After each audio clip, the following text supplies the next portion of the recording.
Hello, how are you feeling? Raise your hand if you were trolled today. Raise your hand if you were the troll today. Did you see anything on your feed that made you happy? Did you post anything that you are proud of? Hi, I'm Malini Agarwal, also known as Miss Malini, and this is my social media legacy. What you're looking at is basically the history of me on social media, everything I ever put out in my virtual reality. I mean, I always knew I posted a lot, but wow. But you know what? I think we've been doing social media wrong. So for the next 18 minutes, I'd like you to try and unlearn the internet with me. Why should you listen to me? Because honestly, I've been doing this for a very long time. I started my blog 11 years ago, before most people in India were even on social media. And I've been working with these platforms closely since the time they began. So I've had the social media experience from both sides, the people and the platforms. And you know what? I've come to realize that social media might be broken, and we're the only ones who can fix it. But I'm getting ahead of myself. So let me take you back to where my social media journey began and everything that I started with on social media. So the first thing I came across was Facebook. Remember when Facebook was all about filling in these one-liners? I'm sure you've all done it. I was guilty of it too. Every morning come up with something really clever, and I love doing it. And since now they're on the internet forever, here are a few of my classics. Malini is probably drinking Red Bull. Malini is humming out of tune. Malini is winning at life. Malini is ready to take over the world. And my personal favorite, Malini is not quite sure what her status is today. That was one of my favorites, and Time Hop tells me that was 11 years ago. But you know, it was this weird excitement that all my friends and some of my acquaintances would read these statuses and think that I'm so cool, you know, or I could send them virtual gifts, or I could stalk an ex-boyfriend and see how terrible he looked now. I mean, raise your hand if you've all stalked exes. I've seen you in the back. But the thing is, I loved it. I drank the Kool-Aid. I was obsessed.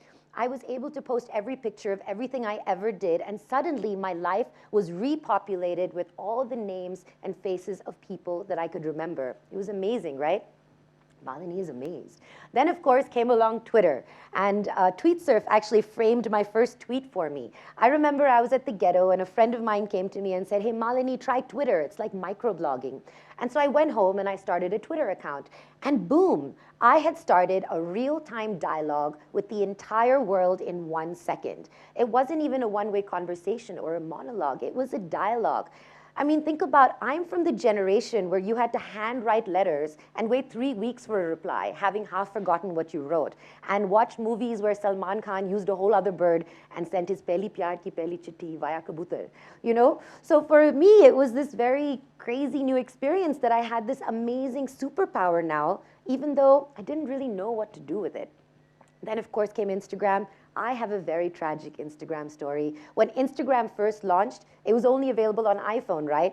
Malini didn't have an iPhone, so Malini didn't have Instagram. I even tried to start a Malini Needs an iPhone campaign, but with very little success. Of course, eventually I got Instagram, but why did I love social media so much? I mean, think about it. What is social media? Social media is a tool that lets you amplify your ability to connect with people on a scale that is not otherwise humanly possible.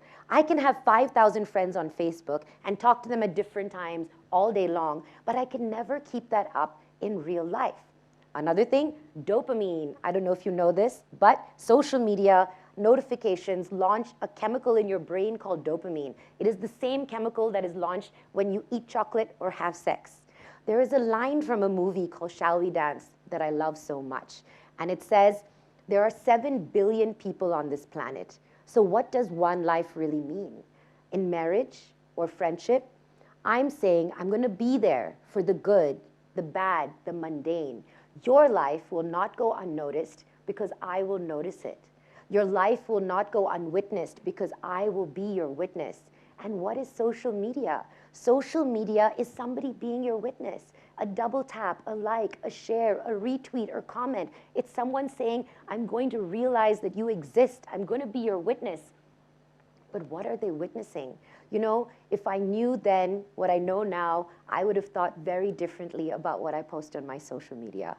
But how could I have known that, right? I mean, social media was a free-for-all. Sign up, log in, do your worst. I mean, think about the fact that growing up, you're educated in everything that you now take as your second nature. How to walk, talk, eat, behave. The difference between right and wrong. Subjects like chemistry, math, physics, English that are going to help you navigate your life better, right?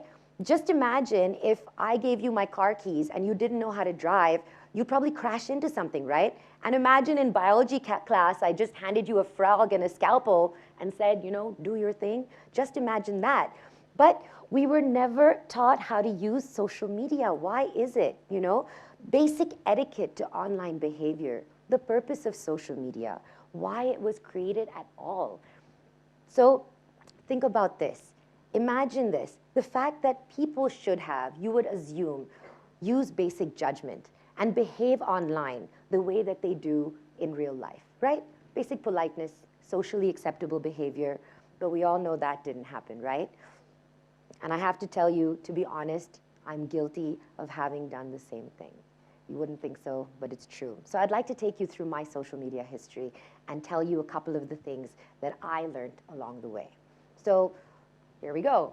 This guy, remember this guy, Rajnikant? So years ago when I started my blog, I started off as a Bollywood gossip blogger and I loved it. Am I proud of everything I ever wrote? Can't say that I am. I remember in 2008, I got pictures of him without his hair and makeup on. And internationally, people love to see celebrities without their hair and makeup. So I posted them and I went to sleep. The next day, I got flamed. People were so upset with me. They were genuinely angry. And I realized that they weren't even trolling me. They were really hurt that I had done this to their hero. And then it struck me. You know, we talked today about body shaming and complexion shaming. What had I done? I had shamed the man. So I took down the post and I wrote an apology. At the same time, a couple of other things would happen. So I used to go to all these page 3 parties, and I was really afraid to run into a celebrity that we had written gossip about because they'd get mad at me. And that's when I realized that this virtual world had given me a free pass to behave in a way that I would never have done in real life. I was suddenly hurting people that I didn't even know just for a few clicks, trying to raise my social media clout with the amount of likes and followers that I had. What did I become and why? Was it just this greed for social currency? So I asked myself this question. Would I have behaved the same way if there was no public display of likes and numbers? And what does that say about me? You know, we really are living in the matrix. You know, this future we keep talking about, it's here, it's now, we're in it. I think maybe we just don't know how to live there yet. Which is why I made my first rule, which is never post anything about anyone you can't say to their face. What a great self-check, right? The next time you're going to go online and post a comment, think about this, and you might behave very differently. So this had repercussions for me, obviously, as a gossip blogger. I couldn't post all the gossip I know. People thought I was sucking up to Bollywood. And 80% of the things I know, I can never tell anyone. But you know, I'm okay with that. I really started to think of the virtual world as another form of reality. I'm sure you guys all know this show, Black Mirror. We're literally all living in an episode of Black Mirror today. By the way, do you know why it's called Black Mirror? Because when your phone is off, it looks like a black mirror. The first time I heard that, my head exploded. But the thing is, right now, there's no accountability, you know? But what if there was? What if everything you posted on social media had some real life, genuine repercussions, significant ones? You know, it's happening already, to an extreme, in fact, in China. They have a social credit score where if you do things like drive badly, surf too much porn, buy too many video games, post fake news, your social clout will drop. And then you may not be able to take a business class train ticket or fly or put your kids into a good school. If you have good social credit, you might get more matches on dating sites. But imagine, it is literally episode 1, season 3 of Black Mirror. If you haven't seen it, please go check it out. But stop and think about this for a second. If your social media was investigated today, do you think you'd be able to fly in China? But also think about the fact, if I asked you right now to swap real life and the virtual world and cross them over, what kind of person would you be? Would you behave the same way? What would you change? Think about it as a virtual birthday party, right? Suppose it was a virtual birthday party you're going to. That's the internet. Would you show up uninvited? Would you go around the room, take selfies of yourself, not speak to anyone, and leave? Would you go up to the host and tell her she's fat, stupid, ugly, within earshot of everyone else? Would you just drop your pants to say hello? I mean, I hope the answer is no, but then why do we treat social media like a dumping ground for all our negative emotions? Never stopping once to think that this is going to be a digital reflection of ourselves and it's going to be online forever. I mean, think about the fact that when your kids grow up, they're gonna Google you. Are there things that you hope they don't find? Chances are they will. You know, today's influencers are rapidly creating their legacy. And how many people here want to be a social media influencer? You know, the truth is, you're all influencers, whether you like it or not. You influence your circle of friends and family every single day. But what kind of influencer are you? And also, who do you follow and why? I saw this show on Netflix called The Great American Meme, in which they talked about Paris Hilton as the first influencer before they were called influencers. And she said something that gave me chills. She said, I have been pretending to be 21 years old for the last 2 decades. And that really, chilled me to the bone. And then I thought about the fact that, I've been an influencer for 10 years too, and I have seen the social media fatigue that set in, and I worry that I'm part of the reason that people are feeling it. This sadness that you feel scrolling through each other's Facebook feeds, looking at everyone's perfect lives. And I'm tired of pretending my life is perfect too, or imperfectly perfect, the no makeup selfie next to the perfect OOTD. It may not necessarily reflect everything that I'm thinking or feeling, So don't get me wrong, I love social media. I'm just saying maybe it's time that we do it a little bit differently. We all think of ourselves as good people, right? But does your social media reflect that? Are the things that you're posting indicate that? Or are you an accidental troll sometimes? I had a conversation on my blog. Somebody had written a really mean comment. So I replied and I said, why do you have to be so mean about it? And their reply was, what do you expect, Malini? This is social media. And that's when I realized we must unlearn this version of this in the internet where we have lost all empathy and kindness. We must reboot. So that's when I made my second rule. Spark joy with what you post. I'm sure you've seen Mary Kondo on Netflix. She has a great show called Tidying Up. And she says, only hold on to the things that spark joy. And I think you should apply that to others. What if you also apply that to what you offer others? Spark joy with it. I don't know if you've seen this guy, but he's amazing. He made this video where he's singing Girls Like You with his baby girl wrapped in a towel. And it was just the cutest thing, and it went viral. And he probably didn't even realize how much joy he was sparking. And that's when I realized that I could spark joy too. So I wrote a book. It's called How I Blogged My Way to Bollywood. But you know what I realized? That this book is not about Bollywood at all. It's a book about hope. It's a book about this girl who was born in Allahabad, had a whirlwind life, and showed up in Bombay with 2 suitcases and one dream to live a life less ordinary.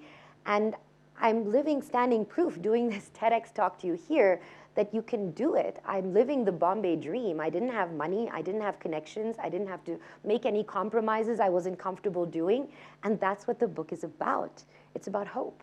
And when I went on my book tour, all these girls came up to me and said that it inspired them. And it made me feel so good. And that's when I realized that so much of what we put out in the universe, even without realizing, has such a huge impact on those that witness it, especially as something as frequent as social media.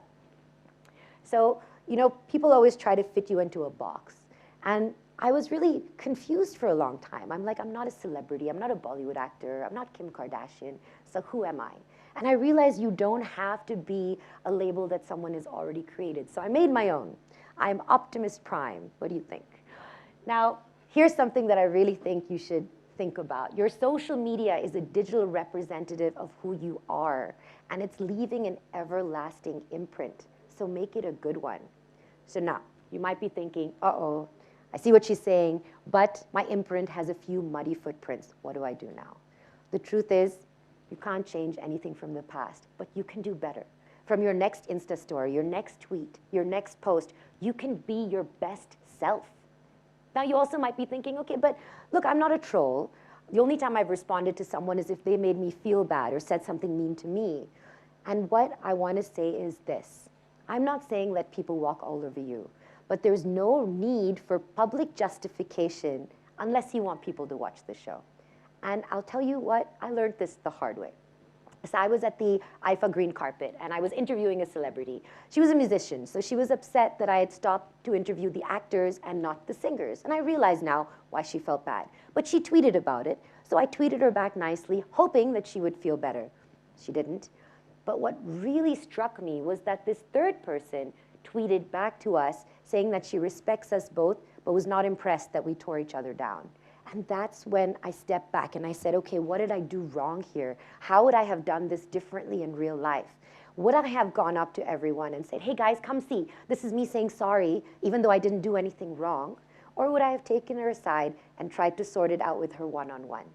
And that's when I realized, if you're sorry, you're unconditionally sorry. Otherwise, you're not sorry, you're just embarrassed. And so I made my third rule, which is, remember, followers are people too. You know, we didn't mean to and we didn't realize it, but somehow we dehumanized each other and turned each other into a follower count. But followers are people, they're not numbers. These are people who are choosing to witness your life, experience your thoughts, are affected by the things that you post. What are you making them feel? You know, I truly believe that if we just cared more, then we would unsee the numbers and we'd be able to see the people. And I think that's what's most important. And which is why I think it's time for us to turn everything we know about social media on its head today. Here are my 3 rules for you, one more time. Never post anything you wouldn't say to someone's face. Spark joy with what you post. And remember that followers are people too. What if I told you that the new currency of the internet is positivity? How much are you worth?